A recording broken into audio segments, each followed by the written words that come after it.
powered by passion. It's National Auto Care's Fixed Ops 5 with your host, National Fixed Operations Training Manager, Corey Smith. Welcome to Fixed Ops 5. I'm your host, Corey Smith, National Fixed Operations Training Manager with National Auto Care. Today, I'm being joined by Charles Higgins, founder of Pinnacle AI. Charles, welcome to Fixed Ops 5. Hey, it's great to be here, Corey. Thanks for having me on the show.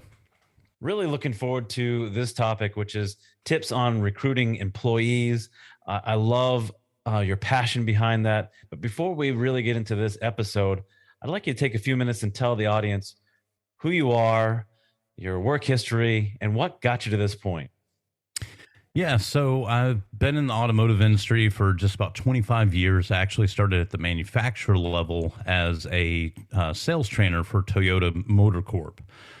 So did that just as websites were starting to come out. Toyota was putting out their first CRM. So I started with Rolodexes on the wall. That was our CRM. And manufacturer opportunities. We didn't even call them internet leads back then. They all came off a dot matrix printer, and they were just whoever snatched it first was who got it. So that's what I started with, and then spent about 4 years with Toyota, and then went down to the dealership level, and wore just about every hat there was to wear in the dealership over 20 years, and found a passion for really being able to help dealers and individual sales professionals build their own personal brand, build the company brand, and really connect with their customer through social media and digital marketing. Wow, that's really impressive. To work for the manufacturer, how did you like that? You know, I loved it. It was a very interesting time. Toyota was just releasing its first quote unquote CRM. It wasn't much of a CRM then. But it was a very interesting time in automotive. When dealers were just starting to understand that, hey, maybe we do need a website. Maybe the billboard on the side of the highway isn't the only means of advertising anymore, the newspaper. So it was a really interesting time. Yeah. I like that. So tell us a little bit about Pinnacle AI. What is Pinnacle AI? Yeah, so Pinnacle AI, we're a full stack digital marketing agency. So we don't just leave people with, oh, hey, we can do social media content for you. Yes, we can help you out with your social media advertising, but we actually provide software as well.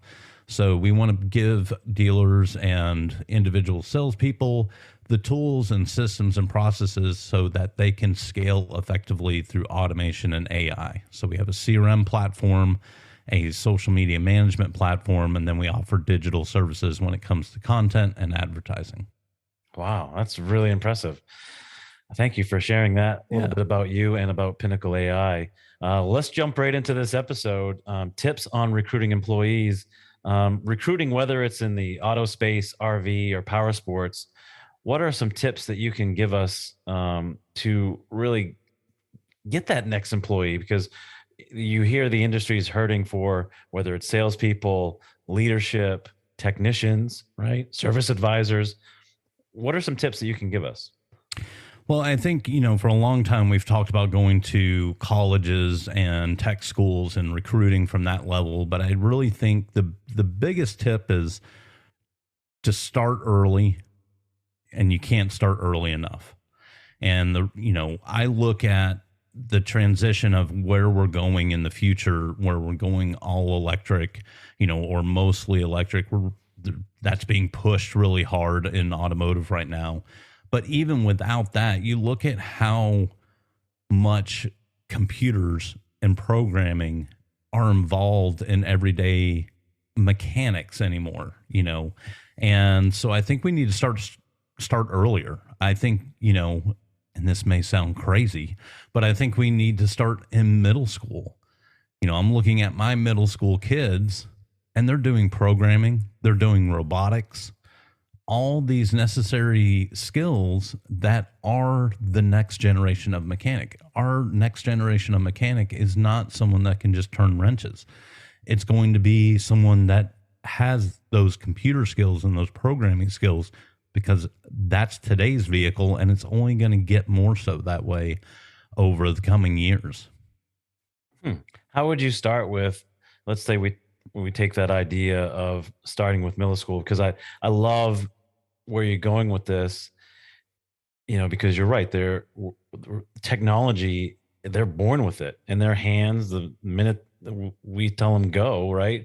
Now they're in, this middle school age. They're just sponges, right? So they're learning all kinds of stuff, building, technology, these robotics things. This is a real, I mean, they have competitions and teams around these things. Um, if you're a dealership, where would you take this idea and run with it? How would you start it? Yeah, I think, one way that you could do it is just simply going to the middle schools and finding those kids that have a huge passion for electronics and programming and robotics, going to those schools and letting them understand what they're learning in 7th and 8th grade from their teachers and in these programming and robotics classes, how it can be implemented into automotive. They may not have that connection. So I think it's on, independent repair shops, dealerships to go out to these middle schools and say, hey, the things you guys are doing right now, guess what? That's what powers your parents' vehicle. That's what gets you to school every day. Even the bus that you're riding on, they're getting even more advanced.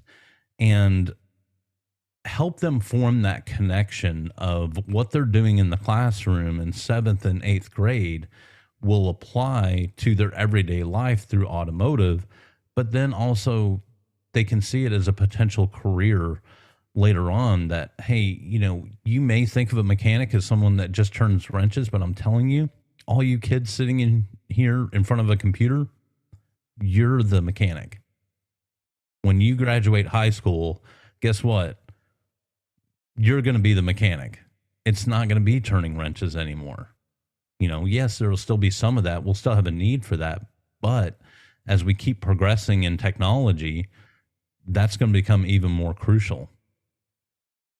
I really like that. So as a dealership, you're saying, start earlier, right? Do almost like a needs analysis, find out if these kids are interested in this type of stuff. And then what? Sponsor a class or have it be part of the curriculum in a school or an after school program? What's that look like? Yeah, I think an after school program would be great, especially for kids that show interest in mechanics and technology. It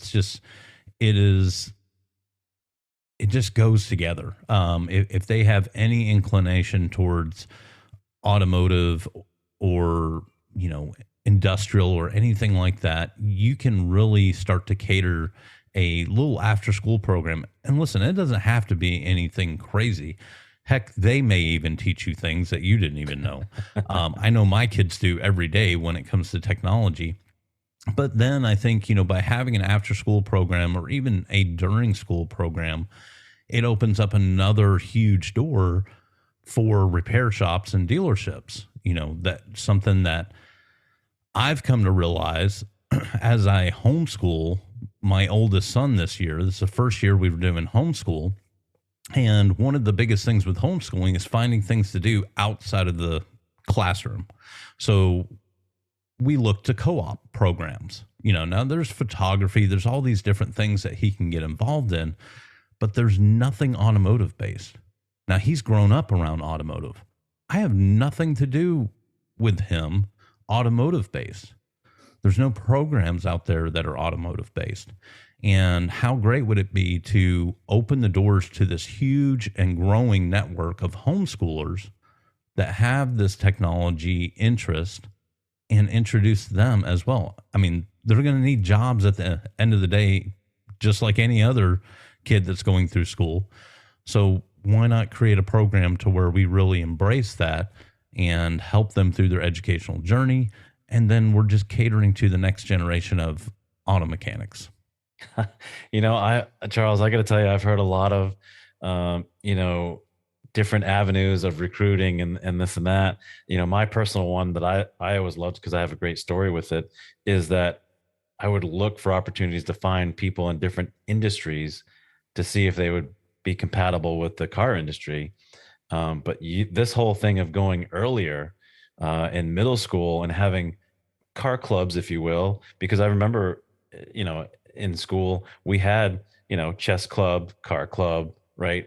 All those Mm-hmm. different clubs, but you're taking it to another level with that club, is that you're educating and almost doing a platform of, I'm going to teach you something and you're going to teach me something, right? And then Yeah. as that progresses to go, into 5, 6, 7 years down the road, now all of a sudden they have tools, they have a trade, and they can either take it to another level and go to college or trade school, or they can be right in the dealership that is sponsoring this co-op that you're talking about. Yeah, and I think one way, and of course, there's always the concern as well. How much is it going to cost for us to do something like this? It doesn't necessarily have to cost anything. I know that, speaking of homeschoolers, they're home all day long. So during normal business hours, they are available for the most part. And like my son, I mean, he's done with his school every day in like an hour and a half. So, and the rest of the day, he's doing different things. But um, if a dealership could open up their parts department, okay, so we'll take in some risk here, So let's say, they're 13 years old. We don't want them in the shop, obviously. They're a little bit too young for that. But in the parts department, what are they truly going to hurt in a parts department? Nothing. Yeah, nothing. They're not. But you may be wondering, okay, now what the heck are we going to do with a 13-year-old in the parts department? Well, you could start to just have them sit there and watch how you interact with technicians. They'll ask questions about, well, what does this mean? How does the oil get from the 50-gallon drum back there all the way out to the car? And they'll start to learn the mechanics and the electronics and how it all works together in this beautiful system that we call our automotive repair, or fixed ops. And I think starting early is just the key to this. And then you could have them do little things. Hey, do you want to sort these parts? It'll trigger questions. They'll be, well, what's this? I don't understand. What the heck does this go to? Or, it just triggers curiosity. Children, kids, especially when they're in that preteen age, are very curious. And so if we can put them into an environment where they have the ability to ask questions and learn more, they're going to. And it's going to drive that interest and drive that desire to maybe think about, hey, this might be something I want to do down the road. Yeah, or give them something to fall back on if they, to do something, within the industry. And then later on, they find out they really love it. I mean, I like throwing them in the parts department. They can learn inventory control. They can do stocking shelves, right? They can be around all that lingo that they can understand as they progress. What an O2 sensor is, a catalytic converter, right? What makes the engine really go? I love that. So this is really mind blowing when you really open this Pandora's box, if you will, of starting early, right? And you're right. The dealership doesn't have to spend a ton of money, and who knows, maybe the manufacturer could participate in this, right? There are some dealerships that in colleges they're having the curriculum, to go through automotive, right? So why not, like you said, why not do it earlier, right? The vehicles are different than they used to be. I mean, we're talking more EVs coming out every year on the road. We're talking about infrastructure and charging those EVs.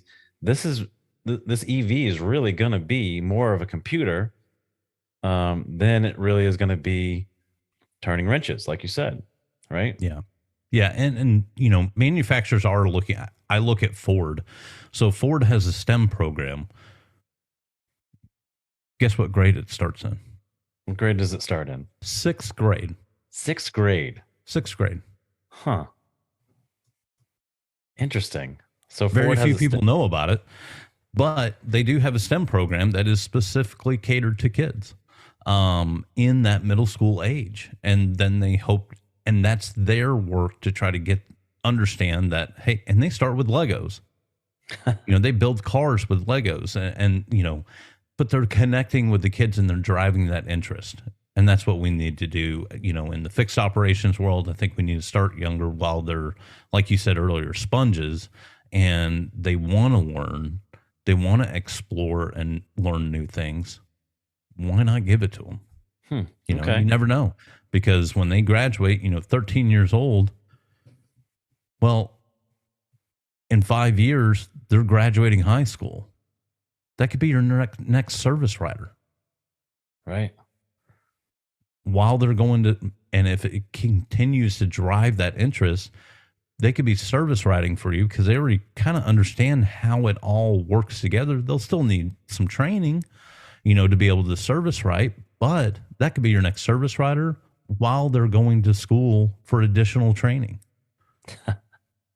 I love it. So other than this is a huge eye-opening tip, right? Are there any other tips for recruiting employees that you can think of? Yeah.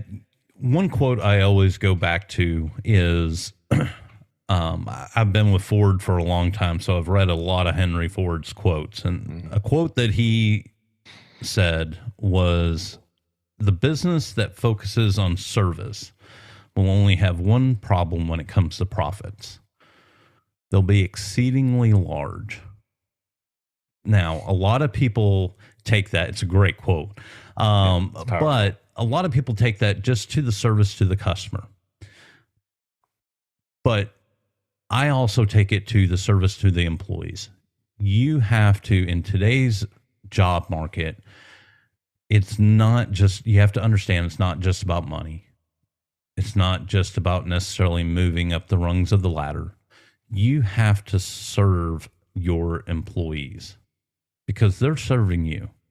And if you don't put them first, the biggest thing with recruiting right now is that you have to understand that you need to serve your employees. You need to create a culture where they feel served just as they're serving you.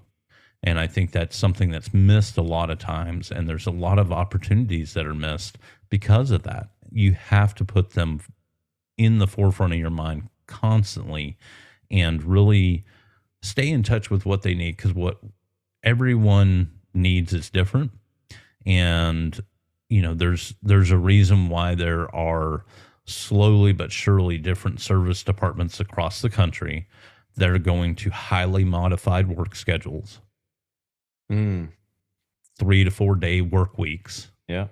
Because they are more interested in serving their employee. They don't want it to be just a one-way street. They want it to be a two-way street. How can we best serve you? We understand we can give you more money, but that doesn't make all your problems go away. Right. It doesn't give you time with your family and your friends and to have a life outside of the dealership. So how can we better serve them? Well, I think some dealerships are doing it by going to that modified schedule and being able to serve them in a whole new way that, growing up in the world of automotive that I grew up in, that would have never happened in a million years. Nope. You'd have been drug out back if you even talked about working one less day, let alone 2 or 3 less days a week. So it's, I think it's just time that we really focus on the employee and what their actual needs are and understand that it's just not about money. The pandemic brought about a huge change in automotive and in employee retention across all industries. And that's that it's not all about money. It's not all about moving up in position. People want that work-life balance. And I think if we come out in the forefront of that, it will help our recruiting efforts. If we say, I'm sure the dealers that are out there doing the 3 to 4 day work weeks, they've probably got people beating down their door to come work there because they've never had that opportunity before. Right. So in your mind with this, putting the employee first, which I absolutely love, or, if you're in a position of leadership, you're a servant leader, right? Mm-hmm. So how can the dealership change that culture or convey to the employees that this is what we're going to do? How can they really show that they truly care for them? Well, I think it all starts with communication. We really have to open up. We have to take the door off the wall, get rid of the door to the office, and open that communication channel. And just understand at the end of the day, I talk a lot about B2C sales and B2B sales. And I always say they're exactly the same. And people will find me back and like, no, they're not. They're two totally different people. I'm like, they're not, because everybody makes a decision based on emotions. Yep. You need to understand that your employees are making decisions emotionally based. So by ripping that door off the hinges and opening that door to communication, you can start to understand the emotional side of what benefits them or what they feel would benefit them. But it starts with having the conversation. You need to be having regular conversations, not meetings, conversations, like two regular emotional human beings, and understand that at the end of the day, we're all just people. No matter what the dynamic of employee or employer, you have to have that connection. Yeah, that's spot on. I love that. So we're right up against the time, but before we wrap this all up, I'd really like to get your 3 major takeaways from this episode that, in your mind, a service manager, service advisor, an agent, someone in leadership at the dealership can really take away from this episode. Yeah, so I think number one is you can't start early enough. When it comes to recruiting and trying to build a future culture, you cannot start early enough. The thought of keeping it to just college or high school is long gone. We need to start earlier than that. The second thing is service. You have to understand and remind yourself every day that you need to be serving your employees. You need to be that, like you said, that servant leader, and understand that that is a powerful dynamic that you can provide your employees. And then the third would just be communication. You have to open those communications, rip the door right off the hinges, take it down. There should be no barrier to entry. You have to have that open communication, and you'll find that you'll learn a lot through that process. As a manager or a operations supervisor, whatever your title is, you'll learn a lot by just ripping that door off and keeping it off. Yeah, I love that. So I had the pleasure of going to a dealership. It was a Ford dealership, and the COO was walking me around. He knew everyone's name. He took me to every nook and cranny of the dealership. And you're absolutely right. When you have that relationship with those employees, you learn so much more than you would if you just went in your office all day and just closed the door and looked at the numbers, right? Which is what we used to do. I love that. Thanks for sharing those 3 takeaways. If you want to deliver a legendary customer experience that keeps the customer coming back to you and encouraging them to invite their friends, their family into your establishment, then you've got the gold standard customer service vision. Do you want a more cohesive team that delivers a higher level customer service that will result in more revenue for your dealership? We provide the tools, knowledge, training to unlock that potential of your dealership. For more information on this topic and others, or to submit a question or to be a guest on the show, feel free to send me an email at csmith@nationalautocare.com. Charles, that is all the time that we have for today. Thank you so much for being a part of this episode and bringing these amazing thoughts and ideas to us. I'll ask this last question like I do with every guest. Will you please come back? Absolutely. Would love to. Enjoyed the time and would be happy to come back again. Thank you for watching and listening to National Auto Care's Fixed Ops 5 with Corey Smith, powered by Passion. Be sure to watch and listen to the next episode on the 5th and 20th of every month.